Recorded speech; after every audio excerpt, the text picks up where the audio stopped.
కాదండి. మన స్టేట్లో ఏదన్నా కానీ సెంటర్లో మటుకు బీజేపీ రావాలి. అది నా అభిప్రాయం. అది అంతే. లేదండి, అది ఉంటే మరి లైన్గా ఉంటుంది, పద్ధతి ఉంటుంది. అది వేరే వాళ్ళు పద్ధతి ఉండదు. అది స్టేట్లో ఎవరున్నా మనకు అవసరం లేదు, సెంటర్లో మటుకు మోడీ రావాలి. అది అంతే లెక్కండి.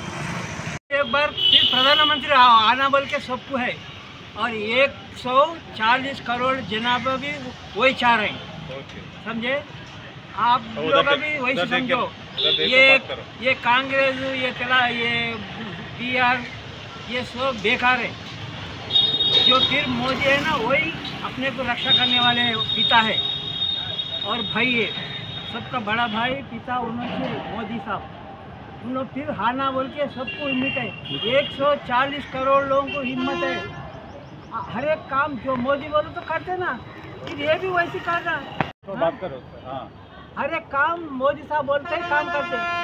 अपने प्रधानमंत्री और 990 स्टेज में फिर के आए, सेंट्रल में अपने आउट ऑफ में फिर के आए। अमेरिका, जापान, जर्मन, इंग्लैंड 900 में 90 में फिर के आए। वैसा आदमी वैसा है।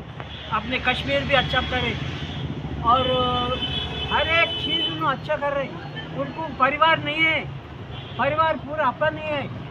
140 करोड़ अपने परिवार है, उन्होंने अपना बड़ा भाई बड़ा బీజేపీ గారి ఉద్దేశం చాలా మంచి పని. మరి రామ మందిరం కూడా చాలా సంవత్సరాలు పెట్టాను, అది చాలా మంచిది. ఈ సైడ్ చేసిండు అంటే ఒక పనులన్నీ అవుతున్నాయి. ఆ దేశానికి ఒక అద్భుతమైన సాయం ఉన్నది. ఇంతవరకు ఏదన్నా కాలేదు. మనకి మన ఇండియా ఒక పొజిషన్ ఉన్నది అంటే మన బీజేపీ వాళ్ళు, నరేంద్ర మోడీ గారు. నా పేరు గణపతి, నేను అల్వాల్ నుంచి మాట్లాడుతున్నాను. ప్రజెంట్ ఇప్పుడున్న పరిస్థితుల్లో మోదీ గారు చేసే పరిపాలన చాలా బాగుంది. ఆయన హిందూ వేలో కానీ ఆయన చేసే ఆధ్యాత్మికంగా కానీ అన్ని విధాలుగా ఆయన పరిపాలన చాలా బాగుంది.